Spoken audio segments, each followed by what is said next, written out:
এখনো প্রত্যাশা করি, কিন্তু প্রশাসন আমাদের কাছে মনে হয় একটা বিএনপির দিকে ঝুঁকে গিয়েছে। সম্মানিত দর্শক মণ্ডলী, এনসিপির নেতা হাসনাত আবদুল্লাহ দাবি করেছেন বিএনপির কাছে প্রশাসন ঝুঁকে গিয়েছে। এই কথাটা কিন্তু আসলে সঠিক নয়, এটা একটা বিভ্রান্তি।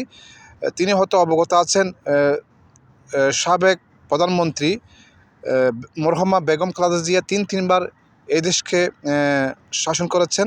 তিনি তিনবার জনগণের ভোটে জয়যুক্ত হয়ে দেশকে পরিচালনা করেছেন এবং পাশাপাশি জনাব তারেক রহমানের পিতা একজন বীর মুক্তিযোদ্ধা এবং মেজর জেনারেল, তিনিও কিন্তু এই দেশকে শাসন করেছিলেন।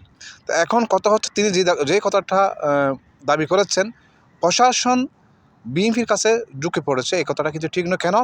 বিএনপি এমন একটা দল যে দলকে সারা বিশ্বের মধ্যে মানে কি পরিচিত, সারা বিশ্বের সাথে একটা সম্পর্ক রয়েছে। তা এমন একটা দলের ভারপ্রাপ্ত চেয়ারম্যান যিনি অদূর ভবিষ্যতে দেশকে পরিচালনা করার জন্য ক্ষমতা রাখে। তো বর্তমান সেই জন্যই